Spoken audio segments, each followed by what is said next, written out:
اب ایک بات اور سمجھ لیجیے، سورہ فاتحہ کے ختم پر آمین کہنا سنت ہے، مگر ایک بات اور سمجھنی چاہیے کہ یہ آمین قرآن کا حصہ نہیں ہے، قرآن سے باہر ہے۔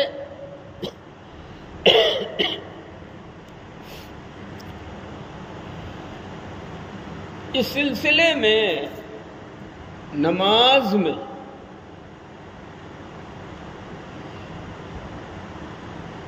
امام سورہ فاتحہ پڑھتا ہے تو جو لوگ شریک ہوتے ہیں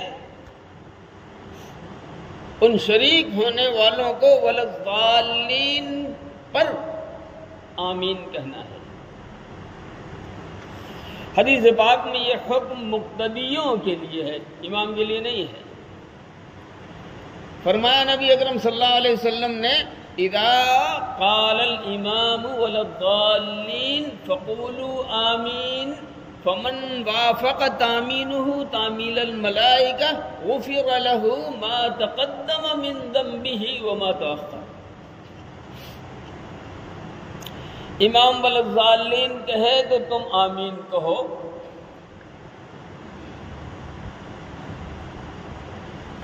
جس کی آمین فرشتوں کی آمین سے موافق ہو گئی تو اس کے پہلے جتنے گناہ ہوئے اور جتنے ہوں گے چھوٹے گناہ وہ سب معاف کر دیے جائیں گے۔ غفر له ما تقدم من ذنبہ وما تأخر، اس کے اگلے پچھلے چھوٹے گناہ سب معاف کیے جائیں گے۔ اب یہاں پر علماء کرام میں ایک بحث چلی کہ آمین زور سے کہنا ہے کہ آہستہ کہنا ہے۔ پہلی بات تو یہ ہے کہ آمین دعا ہے، اور دعا کے سلسلے میں اللہ رب العزت نے قرآن کریم میں بیان فرمایا، بلکہ ہدایت دی، وَادْعُوا رَبَّكُمْ تَضَرُّعًا وَخُفْيَةً، اپنے رب کو عاجزی سے پکارو اور چپکے چپکے پکارو۔ آمین دعا ہے، لہذا آمین کو بھی چپکے چپکے پکارنا ہے۔ ایسا بولنا کہ ہم ہی بولیں ہم ہی سنیں۔ باقی حدیث پاک میں بلا شبہ اللہ کے رسول صلی اللہ علیہ وسلم سے زور سے آمین بھی ثابت ہے،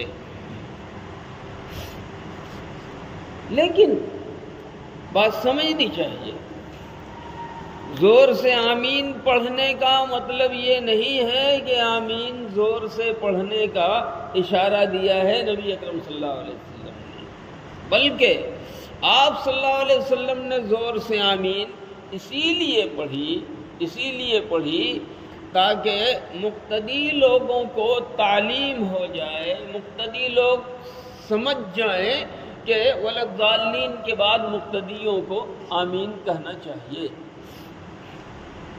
اس لیے زور سے جو پڑھنے کا حکم ہے وہ عمل کا حکم نہیں ہے، بلکہ وہ تعلیم کے لیے۔ یہی وجہ ہے کہ جو صحابہ کرام رضوان اللہ علیہم اجمعین بالکل پہلی صف میں عموماً نماز پڑھتے تھے، پہلی صف میں عموماً نماز پڑھتے تھے، ان سے جو روایت ہے آمین کے سلسلے میں وہ زور سے پڑھنا نقل نہیں کرتے۔ اس کا مطلب یہ ہوا کہ نبی اکرم صلی اللہ علیہ وسلم کا معمول زور سے آمین پڑھنے کا نہیں تھا، اور خلفائے راشدین کا مسلک بھی یہی ہے۔ آمین زور سے پڑھنے کی جو روایت ہے ثابت ہے، لیکن ان ایسے صحابی کی روایت ہے جو نبی اکرم صلی اللہ علیہ وسلم کے پیچھے پہلی صف میں نہیں رہتے تھے، بلکہ کبھی رہتے تھے، کبھی اور ضرورت سے باہر رہتے تھے، پیچھے رہتے تھے۔ تو اس کا مطلب یہ ہوا کہ جن صحابی نے زور سے آمین بیان کیا ہے، وہ صحابی اس موقع پر حاضر رہے ہوں جب آپ صلی اللہ علیہ وسلم نے تعلیم کی غرض سے زور سے آمین پڑھی ہو، اور اس میں کوئی حرج کی بات نہیں ہے۔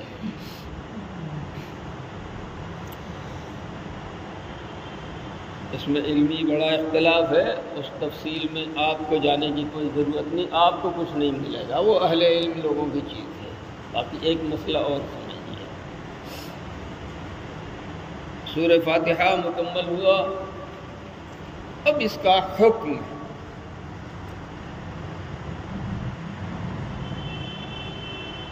اس کا حکم یہ ہے کہ سورہ فاتحہ قرآن کریم کا ایک حصہ ہے،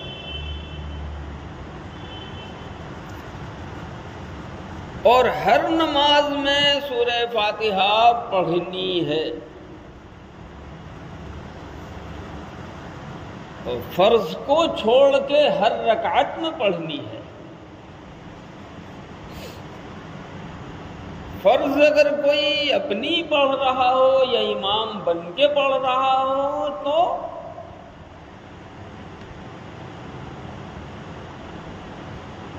اس کو بھی پڑھنا ہے۔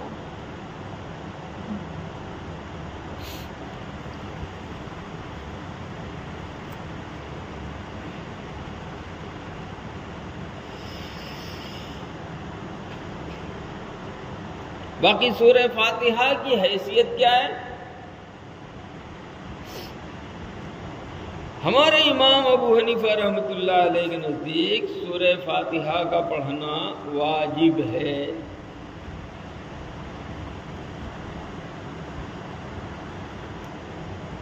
دوسرے ائمہ کے یہاں فرض ہے، امام شافعی رحمۃ اللہ علیہ کے یہاں فرض ہے۔ کیوں؟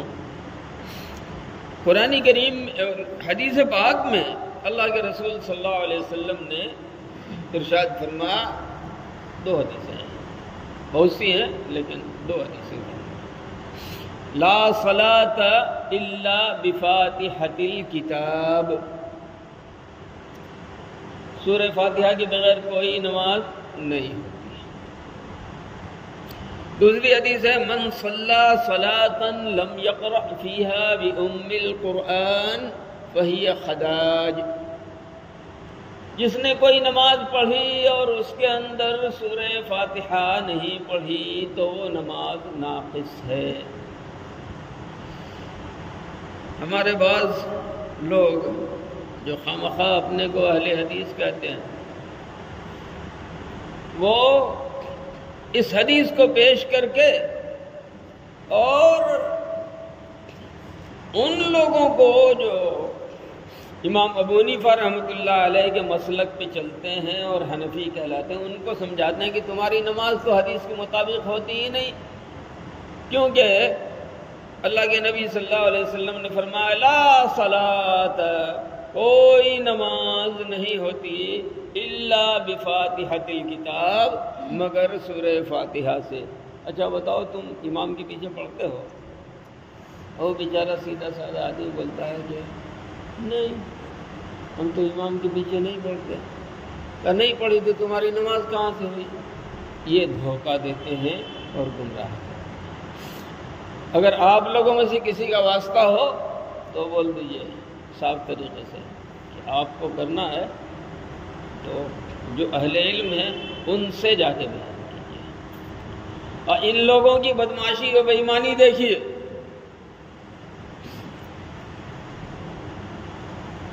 کہ ایک آدمی نماز ہی نہیں پڑھتا، مسجد سے باہر رہتا ہے، تو مسجد میں لانے کے لیے کوئی محنت نہیں کریں گے، وہ ساری محنت حنفی کرے جس طبقے کی ہو۔ وہ بیچارہ جاہل آدمی، کمزور آدمی، پہلے دوسرے ماحول میں تھا، محنت کر کے اس کو مسجد میں لایا گیا، اب اس کو تاکتے ہیں، اوہ یہ آنے والا باہر میں رنگدار تھا اور ادھر آیا ہے، اس کو بس وہ نظر رکھتے ہیں اور اس کے بعد پہلے چائے پانی دوستی، اس کے بعد کہتے ہیں بھائی بہت اچھا کیا، مسجد آ گئے، نماز پڑھ رہے ہو، لیکن ذرا سا دھیان دینا کہ نماز تمہاری صحیح ہو۔ اب قرآن کھڑا ہوتا ہے، اب تک جو پڑھ رہے ہیں تو کیا تھا؟ کہنے نہیں، ہاں دیکھنا چاہیے۔ اب اللہ کے رسول صلی اللہ علیہ وسلم نے بیان فرمایا ہے کہ لا صلاۃ الا بفاتحۃ الکتاب، سورہ فاتحہ کے بغیر تمہاری نماز ہی نہیں ہوتی۔ تو اب بولو تم پڑھتے ہو امام کے پیچھے؟ انا للہ و انا الیہ راجعون۔ ہمیشہ باطل کے بہکانے کا طریقہ یہی ہوتا ہے۔ میں اس کو عام لفظ میں کہتا ہوں، کبھی ضرورت ہوتی ہے اور بات کرنے کی، تو جعلی نوٹ لوگ چلاتے ہیں تو کہاں چلاتے ہیں؟ بات سمجھ لو، مویشی ہاٹ میں، دور دراز کے علاقے میں جعلی نوٹ چلانے کے لیے کوئی بینک جاتا ہے؟ نہیں جاتا ہے، کیونکہ جانتا ہے کہ جیسے ہی پیش کریں گے ترنت پکڑے جائیں گے۔ ویسے ہی اس ٹائپ کے لوگ، بات خالص علمی ہوتی ہے لیکن اس کو دماغ خراب کرنے کے لیے عام لوگوں کو چنتے ہیں جس کے پاس حدیث کا قرآن کا علم نہیں ہوتا ہے۔ تو یہ سمجھ لو کہ یہ جعلی نوٹ جو ہے مویشی ہاٹ میں چلانے کی کوشش کر رہا ہے۔ گٹا پکڑو کو چلو بینک لے کے چلتے ہیں۔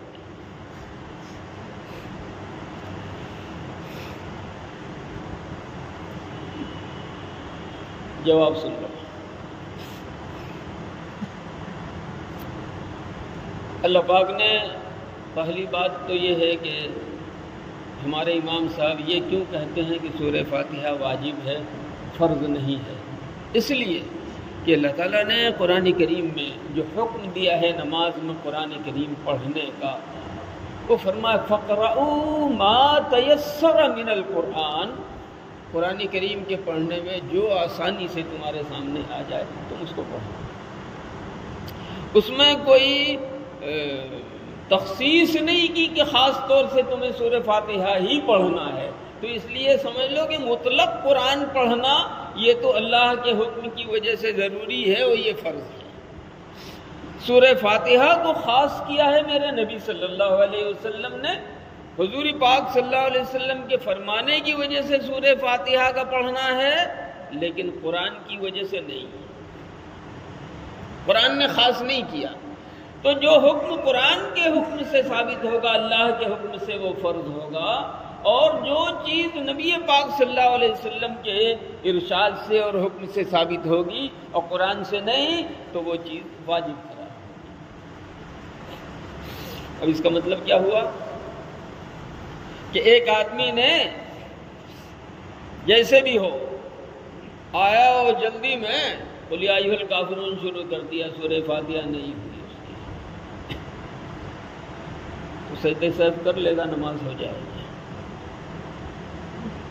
سجدہ سہو کر لے گا، نماز ہو جائے گی۔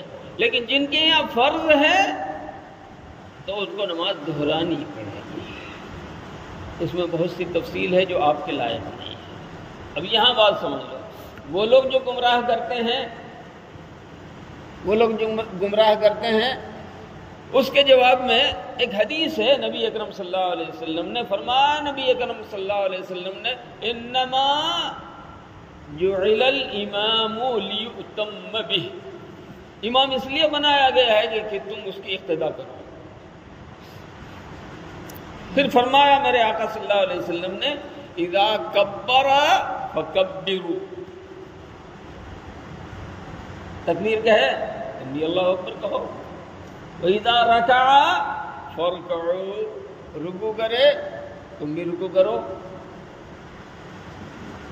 اور آگے فرمایا اِذَا قَرَأَ فَانصِتُوا، اور وہ قرأت کرے تو تم چپ ہو جاؤ، تم چپ ہو جاؤ۔ اب اگر سورہ فاتحہ کا پڑھنا امام کے پیچھے بھی واجب ہو تو قرآن نے، نبی پاک صلی اللہ علیہ وسلم نے جو فرمایا، اس کا کیا مطلب ہوگا؟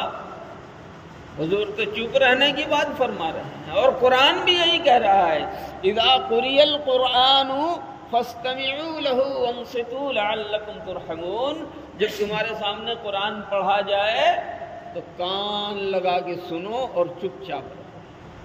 اب امام قرات کر رہا ہے تو قرآن میں اللہ کا حکم ہے کہ اب کچھ نہیں کرنا، کان لگا کے سننا ہے اور چپ چاپ رہنا ہے۔ جب ہم وہاں امام کے پیچھے چپ رہنے کا حکم دیا گیا ہے، اور حضور پاک صلی اللہ علیہ وسلم نے باقی تمام چیزوں میں اقتداء کا حکم دیا ہے، لیکن یہاں چپ رہنے کا حکم دیا ہے، تو تم اس کو یہاں لاگے پیش کر رہے ہو۔ اس کا مطلب یہ ہے کہ حکم کہیں اور کا ہے، فٹ کہیں اور کر رہے ہیں۔ امام کے پیچھے اللہ نے بھی کہا چپ رہو، تم کو پڑھنا نہیں ہے۔ نبی پاک صلی اللہ علیہ وسلم نے بھی فرمایا تم کو چپ رہنا ہے، پڑھنا نہیں ہے۔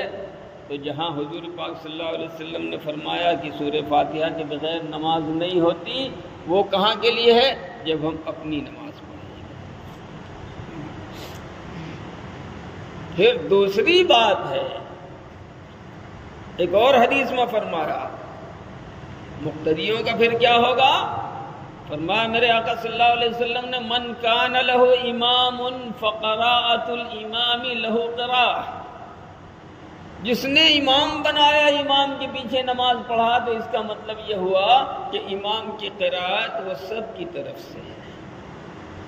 بڑے بادشاہ کے یہاں جاتا ہے، 50 آدمی گئے تو 50 آدمی بولیں گے کہ ایک نمائندہ رہے گا وہی، اور 50 آدمی بولیں اگر تو بدتہذیبی ہے، جہالت ہے، نادانی ہے۔ یہاں بھی ہم اللہ رب العزت کے دربار میں ہیں، اپنا ایک نمائندہ رکھتے ہیں، وہ امام سب کی طرف سے بولے گا، قرات ہوگی تو سب کی قرات سمجھی جائے گی۔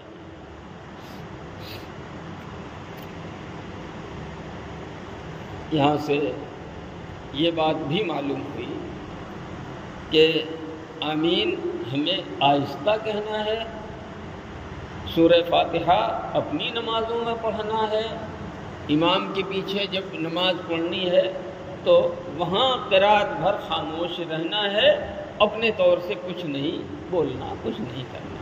اللہ ہم سب کو عمل کرنے کی توفیق عطا فرمائے۔